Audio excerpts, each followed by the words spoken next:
4 দিনের সফরে আজ যুক্তরাজ্য যাচ্ছেন প্রধান উপদেষ্টা। বাকিংহাম প্যালেসে সাক্ষাৎ করবেন রাজা তৃতীয় চার্লসের সঙ্গে। গভীর রাতে ব্যাংকক থেকে দেশে ফিরেছেন সাবেক রাষ্ট্রপতি আব্দুল হামিদ। হুইল চেয়ারে আনা হয় ইমিগ্রেশনে। রাজধানী জুরাইনের কয়েকটি গোদামে বিপুল পরিমাণ সরকারি চাল ও আটার সন্ধান পুলিশকে ম্যানেজ করে বিক্রি হয় খোলা বাজারে। অপরাধের স্বর্গরাজ্য কুষ্টিয়ার দৌলতপুর। চুরি ডাকাতি ছিনতাই ঘটছে অহরহ। প্রশাসনের নিষ্ক্রিয়তাকে দুষছেন স্থানীয়রা। উজানের স্রোতে কুড়িগ্রামের তীব্র নদী ভাঙন। বিলীন হচ্ছে বসত বাড়ি ও ফসলি জমি। সব হারিয়ে আনন্দহীন ঈদ কাটছে ভাঙন কবলিতদের। এবং রাজশাহীতে প্রশাসনকে ম্যানেজ করে চলছে শতাধিক অবৈধ ইট ভাটা। ব্যাপক ক্ষতিতে কৃষি। ব্যবস্থা নিতে অনীহা দাবি স্থানীয়দের।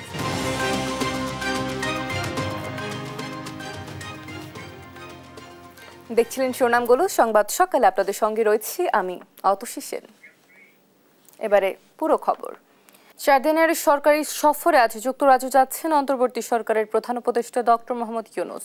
এই সফরে বাকিংহাম প্যালেসের ব্রিটিশ রাজা তৃতীয় চার্লসের সঙ্গে দেখা করবেন প্রধান উপদেষ্টা। এ সময় তিনি রাজা চার্লসের হাত থেকে গ্রহণ করবেন কিংস চার্লস হারমোনি অ্যাওয়ার্ড। সফর সঙ্গী হিসেবে প্রধান উপদেষ্টার সঙ্গে থাকবেন বাংলাদেশ ব্যাংকের governor doctor Ahsan H Mansur ও দুর্নীতি দমন কমিশন দুদকের চেয়ারম্যান ডক্টর আব্দুল মোমেন। এছাড়াও দুই দেশের সম্পর্ককে নতুন করে পুনরুজ্জীবিত এবং অর্থনীতি, বাণিজ্য এবং বিনিয়োগের ক্ষেত্রে আরও ঘনিষ্ঠ সহযোগিতা করার লক্ষ্যে এই সফর অনুষ্ঠিত হবে।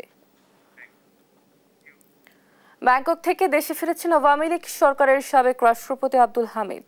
রোববার দিবাগত রাত দেড়টায় থাই এয়ারওয়েজের একটি ফ্লাইটে তিনি ঢাকায় আসেন। এ সময় ফ্লাইট থেকে হুইল চেয়ার দিয়ে তাকে নামিয়ে আনা হয়। বিমানবন্দর সূত্র জানায়, দেশে অবতরণের পর রাত 1:45 তিনি ইমিগ্রেশন কাউন্টারে যান। পরে ইমিগ্রেশন সম্পন্ন করে রাত 3টায় বিমানবন্দর ত্যাগ করেন সাবেক রাষ্ট্রপতি। এর আগে গেল 8 মে গভীর রাতে থাই এয়ারওয়েজের TG 340 নম্বর ফ্লাইটে চিকিৎসার জন্য ব্যাংককের উদ্দেশ্যে ঢাকা ছাড়েন আব্দুল হামিদ। ডিসেম্বরে নির্বাচন চায় বিএনপি। দলটির নেতাদের দাবি, বেশিরভাগ রাজনৈতিক দলের মতামত উপেক্ষা করে একটি মহলের প্রভাবে এপ্রিলে নির্বাচনের ঘোষণা দিয়েছে সরকার। এতে প্রভাবমুক্ত নির্বাচন নিয়ে সংশয় জানিয়ে তারা বলেন, নিরপেক্ষতা প্রমাণে সরকারের ডিসেম্বরেই ভোট করা উচিত। দ্রুত নির্বাচন না হলে চলমান সংকট আরও বাড়বে বলে শঙ্কা জানান নেতারা। আরও জানাচ্ছেন নাইম আফসান। বিএনপির কেন্দ্রীয় কার্যালয়ের সামনে ঈদ উপলক্ষে খাদ্য বিতরণ করে জাতীয়তাবাদী রিকশা, ভ্যান ও অটোচালক দল। এতে অংশ নেন বিএনপি সিনিয়র যুগ্ম মহাসচিব রুহুল কবির রিজভী। এ সময় রিজভী বলেন, গরম আবহাওয়া ও গুরুত্বপূর্ণ পাবলিক পরীক্ষার কারণে এপ্রিলে নির্বাচন আয়োজনের উপযুক্ত সময় নয়। নিরপেক্ষতা প্রমাণে সরকারকে ডিসেম্বরে ভোট আয়োজনের আহ্বান জানান তিনি। এপ্রিল মাস প্রচন্ড খরতাপ, প্রচন্ড গরম থাকে। 1 2 নম্বর হচ্ছে এই সময়ের মধ্যে ম্যাট্রিক পরীক্ষার প্রস্তুতি, ইন্টারমিডিয়েট পরীক্ষার প্রস্তুতি এবং সমমানের সমপর্যায়ের আরো দাখিল আপনার মাদ্রাসার বিভিন্ন পরীক্ষায় সময় হয়। তাহলে এইটা আপনি বেছে নেবেন কি করে? এদিকে চট্টগ্রামের বাসভবনে নেতাকর্মীদের সঙ্গে ঈদ শুভেচ্ছা বিনিময় করেন বিএনপির স্থায়ী কমিটির সদস্য আমির খসরু মাহমুদ চৌধুরী। আগামী জাতীয় নির্বাচন প্রভাবমুক্ত হওয়া সংশয় জানিয়ে তিনি বলেন, বেশিরভাগ দল ডিসেম্বরে নির্বাচন চাইলেও একটি মহলের প্রভাবে এপ্রিলে নেওয়া হয়েছে। কাদের জন্য এই সমস্ত নির্বাচন পিছিয়ে দেওয়া হচ্ছে, কাদের জন্য এই সুবিধা সৃষ্টি করা হচ্ছে, এটার লাভবান কারা হচ্ছে? তাহলে কি আগামী নির্বাচনও কি এই যারা আছে তারা কি প্রভাবিত করে তাদের দিকে নিয়ে যাবে, তাদের মতো করে নির্বাচন করবে? ইতোমধ্যে সংস্কার প্রক্রিয়া অনেক দূর এগিয়েছে জানিয়ে আমির খসরু বলেন, দ্রুত ভোট না হলে দেশে সংকট আরও বাড়বে। নাইম আফসান, দেশ টিভি, ঢাকা। অন্য কোনো দেশ জাতীয় নির্বাচনে হস্তক্ষেপ করুক, এটা কাম্য নয় বলে জানিয়েছেন জামায়াত ইসলামীর আমির ডাক্তার শফিকুর রহমান। জানান, সৎ নেতৃত্ব ক্ষমতায় এলে 5 বছরেই দেশ বদলে যাবে। রোববার দুপুরে নিজ এলাকা মৌলভীবাজারের কুলাউড়া পৌরসভা মিলনায়তনে পেশাজীবী প্রতিনিধিদের সঙ্গে মতবিনিময় সভায় কথা বলেন তিনি। এ সময় 300 আসনের নির্বাচনের ঘোষণা নিয়ে জামায়াতের আমির বলেন, বিদেশি হস্তক্ষেপ মুক্ত সুন্দর ও সুষ্ঠু নির্বাচনের প্রত্যাশা করে জামায়াত। শহীদের রক্তের অমর্যাদা হয় এমন নির্বাচন চান না বলেও জানান তিনি। আমি নির্বাচন করব সারা বাংলাদেশ ইনশাআল্লাহ 300 আসনে। আমরা আশা করব নির্বাচনকে প্রশ্নবিদ্ধ করার কেউ চেষ্টা করবেন না। আমাদের শহীদদের রক্তের অমর্যাদা হয় এমন কোনো নির্বাচন আমরা দেখতে চাই। খাদ্য অধিদপ্তরের ১৯ টন চাল ও ২০ টন আটা সরাসরি বিক্রি করে দেওয়া হলো খোলা বাজারে। গত ৩১শে মে দিনে দুপুরে ভয়াবহ এমন চুরি করে ডিলার ও খাদ্য অধিদপ্তরের সহকারী নিয়ন্ত্রক নাসরিন সুলতানার যোগসাজশে সর্বনিম্ন মূল্যে সাধারণ মানুষের কাছে বিক্রির কথা বলে বিপুল পরিমাণ চাল ও আটা জুরাইনের আড়তে বিক্রি করে দেয় ডিলার। এসব চাল আটাই সরকারি বস্তা পরিবর্তন করে অন্য কোম্পানির বস্তার মোড়ক লাগিয়ে বিক্রি করছে সাধারণ মানুষের কাছে। শাহাদাত নিশাদের অনুসন্ধানী রিপোর্ট।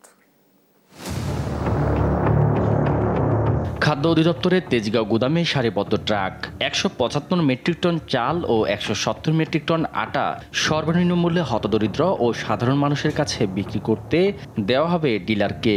এই ট্রাকগুলো খাদ্য গুদাম থেকে বের হওয়ার পরেই অনুসন্ধানের শুরু। গন্তব্য জুরাইন বাজারের চালের আড়ত। ট্রাকের নাম্বার প্লেট মিলিয়ে জুরাইনের চালের আড়তে টিম দেশ টিভি। জুরাইনের গুদামে সেই ট্রাকের গন্তব্যস্থলে পৌঁছায় আমরাও। দেখা মেলে ট্রাকে করে মালামাল ঢুকছে একটি গুদামে।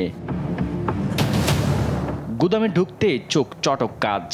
বস্তায় বস্তায় খাদ্য অধিদপ্তরের লোগোযুক্ত চাল ও আটার বস্তা, যে বস্তাগুলো আবার ভিন্ন নামে প্রস্তুত করে রেখেছে সারিবদ্ধভাবে, যা বেশি দামে বিক্রি হবে ভোক্তাদের কাছে। একে একে জুরাইন বাজারে ৭টি গুদামে মেলে সরকারি চাল ও আটা। ৩৯ টন সরকারি খাদ্য কিভাবে এলো খোলা বাজারের গোডাউনে, এসব প্রশ্ন করলেই এড়িয়ে যান গুদামের কর্মচারীরা। এদিকে যে চাল আটা আছে সেগুলো নামাতে আনছে আমাদের। এগুলো কোথা থেকে আসছে সেটা বলতে পারি না স্যার। আমরা এই সরকারি মাল না ভাই, এই তুই আর কিছু জানি না।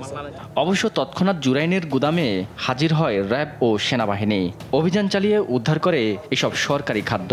আমরা দেশ টিভির তথ্যের ভিত্তিতেই বেসিক্যালি অভিযানটা পরিচালনা করি। তো এখানে অভিযানের মাধ্যমে আমরা বিপুল পরিমাণ টিসিবির পণ্য, প্রায় ৬টি গোডাউনে বিপুল পরিমাণ টিসিবির চাল, তেল, লবণ, মশলা, এছাড়াও বিভিন্ন ধরনের পণ্য আমরা এখান থেকে জব্দ করি। মিজান স্টোর নামে আরেকটি গুদামে প্রবেশ করতে চোখ কপালে ওঠার মতো। এখানে পাওয়া যায় র্যাবের লৌহ সম্বলিত স্টিকার, যেগুলো ব্যবহার করে গুদামে গাড়ি প্রবেশ করান এই গুদামের মালিক। এই গুদামের মালিক মিজানের দাবি, পুলিশের রেশনের পণ্য ক্রয় করে সে। ওই যে স্যারের মাধ্যমে জানি। স্যার কি? স্যারের নাম বা নাম পদবি বা নাম কি বলে? স্যার ওই যে আছে, মোবাইলে আছে। নামটা কি বলেন? নাম ওনার নামটা ওই যে আর ১৬-১৭ বছর ব্যবসা করেন। জি জি, ওনারা বলেন না কিভাবে এইভাবে দেয়, এখানে তো ওনাদের সিল নাই। তবে রহস্য বাঁধে এখানেও। একে একে তার মোবাইলে পুলিশের ঊর্ধ্বতনদের ফোন। সবশেষ তার মোবাইলে ফোন আসে শ্যামপুর থানার ওসির। আমি দোকান, আমার দোকান হলো জুরাইন বালুর মাঠ, আমি দোকানে আছি। ঠিক আছে। মূলত মিজানের এই অবৈধ কার্যক্রমে মাসিক চুক্তির বিনিময়ে নিরাপত্তা দিতেই ওসির সাথে মধুর সম্পর্ক, এমন চিত্র উঠে আসে হোয়াটসঅ্যাপের নিয়মিত যোগাযোগের চিত্রে। আমি দোকানে আছি। ঠিক আছে। এ নিয়ে শ্যামপুর থানার ওসির সাথে কথা বললে মিজানের সাথে তার মধুর সম্পর্কের কথা স্বীকারও করেন। হ্যাঁ, আমার সাথে যোগাযোগ হয় তো। কি কারণ? যোগাযোগ একটা প্রয়োজনে যোগাযোগ হয়। কিরকম প্রয়োজন আমাদের একটু বলবেন? না, এটা তো বলা যাবে না, সব কথা তো বলা যাবে না। আচ্ছা আচ্ছা, তাকে আপনি সহযোগিতা করেন, তাই ঠিক আছে, যদি বলে থাকে তো বলছি। সরকারি গুদামের মালামাল তার কাছে পৌঁছে দেয় বাপ্পি নামের এক ব্যক্তি। এদিকে টিসিবির দাবি, টিসিবির নিত্যপণ্যের সাথে আটা ও চাল দেয় খাদ্য অধিদপ্তর। টিসিবির ডিলাররা যে পণ্য বিক্রি করে সেখানে খাদ্য অধিদপ্তর কর্তৃক ৫ কেজি করে চাল জনপ্রতি আমাদের ডিলারদেরকে তারা পৌঁছে দেন তাদের দায়িত্বে। যার স্বাক্ষরে এভাবেই অবৈধভাবে মজুদ হচ্ছে সরকারি জাল। খাদ্য অধিদপ্তরের সেই কর্মকর্তাও নিতে চান না দায়। আমার ফিল্ডে কোনো কাজ নাই, আমি শুধু অফিসিয়ালি এই অর্ডারগুলো হয় এবং সেখানে আমি জাস্ট সাইন করি। এদিকে কোনো এক অদৃশ্য শক্তিতে গ্রেফতারের সাথে সাথেই ছাড়া পান অবৈধভাবে চাল মজুত করা গ্রেফতারকৃত আসামি মিজানও। শাহাদাত নিশাদ, দেশ টিভি, ঢাকা। বাংলাদেশের অন্তর্বর্তী সরকারের প্রধান উপদেষ্টা ডক্টর মোহাম্মদ ইউনূসকে চিঠি দিলেন ব্রিটিশ এমপি টিউলিপ সিদ্দিক। অনুমতি চাইলেন লন্ডন সফরকালে তার সঙ্গে সাক্ষাতের। রোববার এক প্রতিবেদনে এমনটাই জানায় ব্রিটিশ সংবাদ মাধ্যম দ্য গার্ডিয়ান। চিঠিতে দুর্নীতি দমন কমিশনের দায়ের করা অভিযোগগুলো রাজনৈতিক উদ্দেশ্যে প্রণোদিত বলে দাবি করেন টিউলিপ। এদিকে কোনো চিঠি না পাওয়ার কথা জানিয়েছেন প্রধান উপদেষ্টার প্রেস সচিব শফিকুল আলম। নীরব দাসের রিপোর্ট। লন্ডনে বাংলাদেশের অন্তর্বর্তী সরকারের প্রধান উপদেষ্টা ডক্টর মোহাম্মদ ইউনুসের সঙ্গে সাক্ষাৎ করতে মরিয়া টিউলিপ সিদ্দিক। রোববার ব্রিটিশ সংবাদ মাধ্যম দ্য গার্ডিয়ান জানায়, নিজের বিরুদ্ধে আনা দুর্নীতির অভিযোগের বিষয়ে আলোচনা করতে ডক্টর ইউনুসকে একটি চিঠি দিয়েছেন টিউলিপ। চিঠিতে টিউলিপ লেখেন, তার বিরুদ্ধে রাজনৈতিক উদ্দেশ্য প্রণোদিতভাবে দুর্নীতির অভিযোগ উঠেছে, যা নিয়ে ভুল বোঝাবুঝি দূর হওয়া প্রয়োজন। ছাত্র অভ্যুত্থানে উচ্ছেদিত প্রধানমন্ত্রী শেখ হাসিনার 15 বছরের শাসনামলে কোনো অবৈধ সুবিধা নেননি টিউলিপ। তবুও পারিবারিক সম্পর্কের জেরে তার বিরুদ্ধে বাংলাদেশের দুর্নীতি দমন কমিশন বানোয়াট অভিযোগ তুলে গ্রেপ্তারি পরোয়ানা জারি করে, যা ব্রিটিশ ভূমির সংসদ হিসেবে তার উপর নেতিবাচক প্রভাব ফেলেছে। চিঠিতে ঢাকায় থাকা ৭,২০০ বর্গফুটের আলিশান প্লট থাকার বিষয়টিও অস্বীকার করেন তিনি। এছাড়া চিঠিতে টিউলিপ লেখেন, আইনজীবীরাও দুদকের সঙ্গে যোগাযোগের চেষ্টা করলে কোনো সাড়া মেলেনি। জানান, লন্ডনে জন্মগ্রহণ করে ১.৫ দশক ধরে হ্যামস্টেড ও হাইডগেট থেকে এমপি হিসেবে দায়িত্ব পালন করছেন তিনি।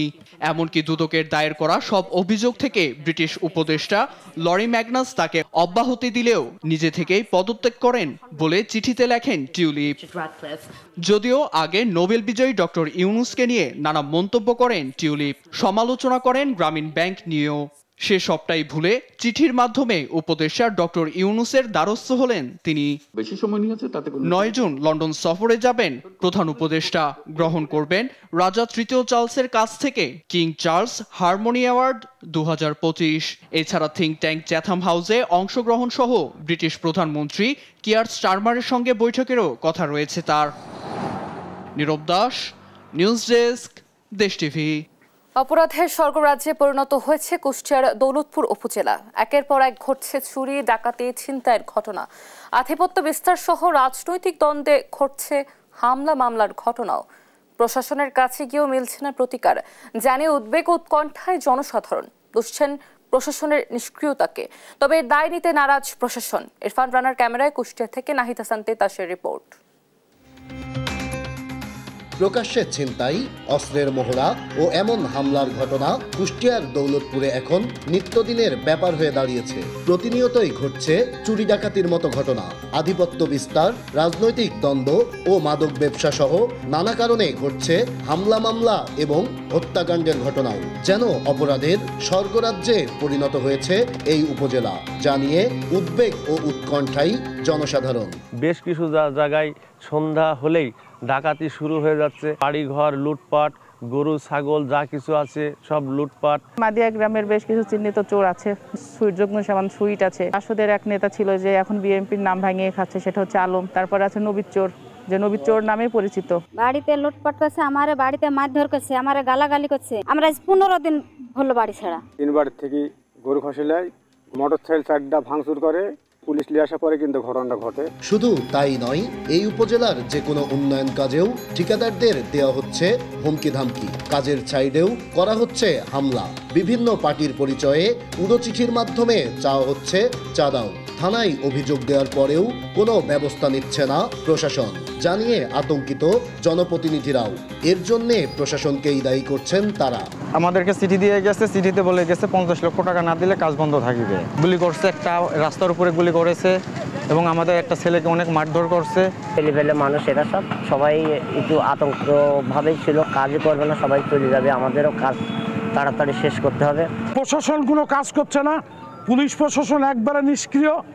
এখানে জনগণ সম্পূর্ণ নিরাপদ না, যেটা বাস্তব সত্য কথা। তবে এসব ঘটনার দায় নিতে নারাজ দৌলতপুর থানার ভারপ্রাপ্ত কর্মকর্তা নাজমুল হুদা।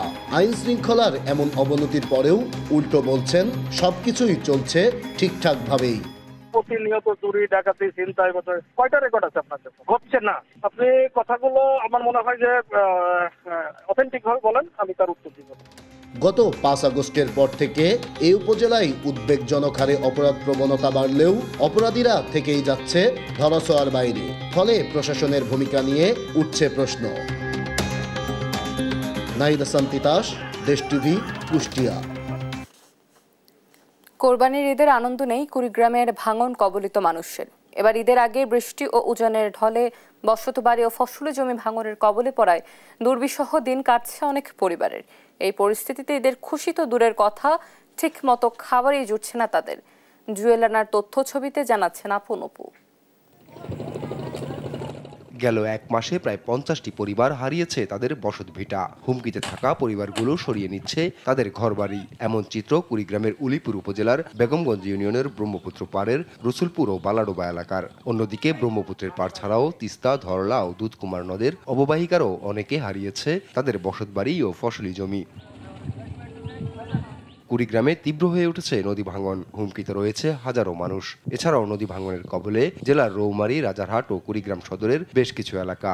এমন ভাঙা গড়ার মধ্যে আনন্দহীন মলিন ঈদ নদী পাড়ের মানুষদের। বাড়িঘর ভাঙি যায়, নদীর বাচ্চা কাছে নিয়ে কোথায় যাব কোথায় না যাব, হ্যাঁ কিসের ঈদ কিসের খাওয়া দাওয়া। বাড়িটা ভাঙ্গা বাসিয়া যায়, আমাদের কোনো স্থান নাই। ঘর যে তুলমু বাড়ি নমু কোন জায়গায় কোনো স্থান নাই। এখন সরকার যদি আঙ্গর কোনো অনুমোদন দেয়, যদি ইচ্ছা করে তবে আমরা পাবো, না পাইলে উপায় নাই। নদী মনে করেন যে একবারে বাড়ির ভিটে না মানিয়া গেছে, এখন কোনো জবুদ্দি নেই। আমার স্বামী রিক্সা চালা খায়, কোনো রকম কামাই করে এই খায়। আমাদের ঈদ আছে, ঈদও নাই, আমার কিছু নেই, আমরা খুবই বড় কষ্টে। এসব পরিবার একদিকে খুঁজে পাচ্ছে না তাদের মাথা গোজার ঠাঁই, অন্যদিকে মিলছে না সরকারি ও বেসরকারি কোনো সহযোগিতা। ভাঙন কবলিত এলাকায় অস্থায়ী ভিত্তিতে কাজ করার কথা জানিয়েছে স্থানীয় পানি উন্নয়ন বোর্ড। অন্যদিকে ভাঙন কবলিতদের পাশে দাঁড়ানোর আশ্বাস প্রশাসনের। ইতিমধ্যে আমরা প্রায় 1200 মিটার জায়গায় জিও ব্যাগ দ্বারা জরুরি কাজ বাস্তবায়ন শুরু করেছি। যে সমস্ত ভাঙন কবলিত স্থান আছে বা খুব ঝুঁকিতে আছে, আমরা এগুলোর নিয়মিত মনিটরিং করছি। যেখানেই আমাদের প্রয়োজন দেখা দিবে, আমরা অনুমতি সাপেক্ষে সেই জায়গাগুলোতে কাজ বাস্তবায়ন করব। প্রতি বছরই অনেকগুলো পরিবার দেখা যায় তাদের ভিটেমাটি হারিয়ে ফেলে। তো এ ধরনের যারা পরিবারগুলো আছে আমাদের কাছে যদি আবেদন করে, আবেদনের প্রেক্ষিতে আমরা সত্যতা যাচাই করে যাদের চাহিদা আছে সেই চাহিদার প্রেক্ষিতে তাদেরকে পুনর্বাসনের ব্যবস্থা করে দিই। ভাঙন রোধে স্থায়ী ব্যবস্থার পাশাপাশি সরকারি বেসরকারি সহযোগিতার দাবি স্থানীয়দের। নিউজ ডেস্ক, দেশ টিভি। রাজশাহীতে ইটভাটার বিষাক্ত গ্যাসে যখন পুড়ছে ফসল, তখন চাঁদা আদায়ে ব্যস্ত উপজেলা প্রশাসন। ইটভাটার কারণে ঝরে পড়ছে আম, পুড়ে যাচ্ছে কলা গাছ সহ বিভিন্ন সবজি। ভুক্তভোগী কৃষকরা অভিযোগ করলেও নেওয়া হয় না ব্যবস্থা। তবে অবৈধ ইটভাটা বন্ধে অভিযান চালানোর দাবি পরিবেশ অধিদপ্তরের। কাজী শাহেদের প্রতিবেদন। এটা হলো আমাদের এলআর ফান্ডের জন্য এটা তোলে। হ্যাঁ, এবার যেহেতু আমি আগে সহকারীরা ছিল, সহকারীর মাধ্যমে তুলতে, এখন যেহেতু আমি এ হয়েছে তা আমাকে বলেছে আমি তুলেছি। এ হলো বিষয় নির্দেশ মতে। রাজশাহীর পবা উপজেলার প্রশাসনিক কর্মকর্তা কায়সার আলম এভাবেই একজন ইটভাটা মালিকের কাছে অর্থ দাবি করছেন। শুধু তিনি নন, জেলার যেসব উপজেলায় ইটভাটা আছে সরকারি বিভিন্ন কর্মসূচিতে অর্থের যোগানদাতা ইটভাটা মালিকরা। উপজেলা প্রশাসন চাঁদা নেওয়ায় বেপরোয়া ইটভাটা মালিকরা। ভুক্তভোগী ও ক্ষতিগ্রস্ত কৃষকদের দাবি, অভিযোগ দেয়া হলেও নেওয়া হয় না কোনো ব্যবস্থা। আম পয়সা যখন ভাটার কারণে আম পাকিচ্ছে না, পয়সা খুশি পড়িয়ে দিচ্ছে। হ্যাঁ, আবার গতবার আম নষ্ট হয়েছে, আম খাওয়া যায় না, আম তিতো হয়ে যায়। এই বিচার আমার স্থায়ীভাবে আমি বিচার চাই। প্রতি বছরই আম নষ্ট হয়ে যাচ্ছে, তার সাথে আমি স্থায়ী সমস্যার সমাধান করতে চাই। অভিযোগ করেছি আমি টিউন অফিসে করেছি, কৃষি অফিসে করেছি, ডিসি অফিসে করেছি। রাজশাহীর পরিবেশ অধিদপ্তর বলছে তাদের তালিকায় ইটভাটা আছে 124টি। ছাড়পত্র নিয়ে 28 ইটভাটা চালু করলেও নবায়ন করেছে মাত্র 9টি। 115 ইটভাটা চলছে অবৈধভাবে। অবৈধ ইটভাটা বন্ধে অভিযান চালানো হচ্ছে। অবৈধ ইটভাটার বিরুদ্ধে আমার অভিযান অব্যাহত আছে। আমরা বিগত এই মৌসুমেই আমরা 4টা উপজেলায় 13টি ইটভাটাতে অভিযান পরিচালনা করেছি। 3টা ভেঙে দেওয়া হয়েছে এবং বাকিগুলোতে কার্যক্রম বন্ধ করার নির্দেশনা দেওয়া হয়েছে। বিশেষজ্ঞরা বলছেন ইটভাটার গ্যাসের দূষণ থেকে আমসহ বিভিন্ন ফল ও ফসল রক্ষায় ফসলি জমির আশেপাশের ইটভাটা বন্ধ করে দিতে হবে। আম, কলা, তারপরে কিছু লিফি ভেজিটেবলস আছে, এগুলো প্রায় বিশেষ করে ইটভাটার আশপাশের কয়েক কিলোমিটারের মধ্যে এই ফসলগুলো প্রতিনিয়তই এফেক্ট হচ্ছে। শব্দ দূষণ হচ্ছে, ডাস্ট বা ধূলি বা বায়ু দূষণ হচ্ছে, আর ছাই যেটা আশেপাশে গাছে এবং বাড়ি ঘরের উপর যে পলিজিস ফল গাছ যেগুলি থাকে, বিশেষ করে আমরা দেখেছি কিছু আম গাছ, ওখানে যে গাছের স্বাভাবিক যেটা আমরা ফটোসিনথেসিস করে যে কাজ, সেটা ব্যাহত হয়। ফলে প্রোডাকশন ব্যাহত হচ্ছে। বাগান ও ফসলের পাশাপাশি পরিবেশ রক্ষায় অবৈধ ইটভাটার বিরুদ্ধে কঠোর ব্যবস্থা নেওয়ার দাবি পরিবেশ কর্মীদের। কাজী শাহেদ, দেশ টিভি, রাজশাহী।